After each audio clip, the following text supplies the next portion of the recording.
In July 1976, my wife Mary, son Jonathan 6, daughter Suzanne 7, and I set sail from Plymouth, England to duplicate the round-the-world voyage made 200 years earlier by Captain James Cook. For the longest time, Mary and I, a 37-year-old businessman, had dreamt of sailing in the wake of the famous explorer, and for the past 16 years we had spent all our leisure time honing our seafaring skills in British waters. Our boat Wavewalker, a 23-meter, 30-ton wooden hull beauty, had been professionally built, and we had spent months fitting it out and testing it in the roughest weather we could find. The first leg of our planned 3-year, 105,000-kilometer journey passed pleasantly as we sailed down the west coast of Africa to Cape Town. There, before heading east, we took on 2 crewmen, American Larry Vigil and Swiss Herb Siegler, to help us tackle one of the world's roughest seas, the southern Indian Ocean. On our second day out of Cape Town, we began to encounter strong gales. For the next few weeks, they blew continuously. Gales did not worry me, but the size of the waves was alarming, up to 15 meters as high as our mainmast. December 25th found us 3,500 kilometers east of Cape Town. Despite atrocious weather, we had a wonderful holiday complete with a Christmas tree. New Year's Day saw no improvement in the weather, but we reasoned that it had to change soon. And it did change for the worse. At dawn on January 2nd, the waves were gigantic.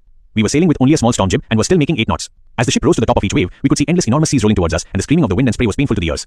To slow the boat down, we dropped the storm jib and lashed a heavy mooring rope in a loop across the stern. Then we double-lashed everything, went through a life raft drill, attached lifelines, donned oilskins and life jackets, and waited. The first indication of impending disaster came at about 6 p.m. with an ominous silence. The wind dropped and the sky immediately grew dark. Then came a growing roar, and an enormous cloud towered aft of the ship.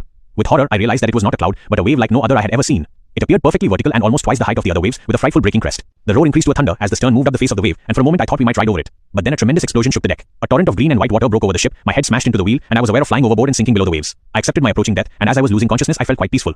Unexpectedly, my head popped out of the water. A few meters away, Wavewalker was near capsizing, her masts almost horizontal. Then a wave hurled her upright, my lifeline jerked taut, I grabbed the guardrails and sailed through the air into Wavewalker's main boom. Subsequent waves tossed me around the deck like a rag doll. My left ribs cracked, my mouth filled with blood and broken teeth. Somehow, I found the wheel, lined up the stern for the next wave, and hung on. Water everywhere. I could feel that the ship had water below, but I dared not abandon the wheel to investigate. Suddenly, the front hatch was thrown open and Mary appeared. "We're sinking," she screamed. "The decks are smashed. We're full of water." "Take the wheel," I shouted as I scrambled for the hatch. Larry and Herb were pumping like madmen. Broken timbers hung at crazy angles, the whole starboard side bulged inwards. Clothes, crockery, charts, tins and toys sloshed about in deep water. I half swam, half crawled into the children's cabin. "Are you all right?"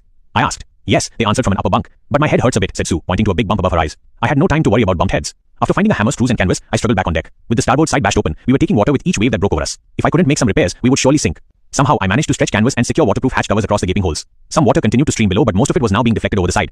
More problems arose when our hand pumps started to block up, with the debris floating around the cabins and the electric pump short-circuited. The water level rose threateningly. Back on deck, I found that our 2 spare hand pumps had been wrenched overboard, along with the forestaysail, the jib, the dinghies, and the main anchor.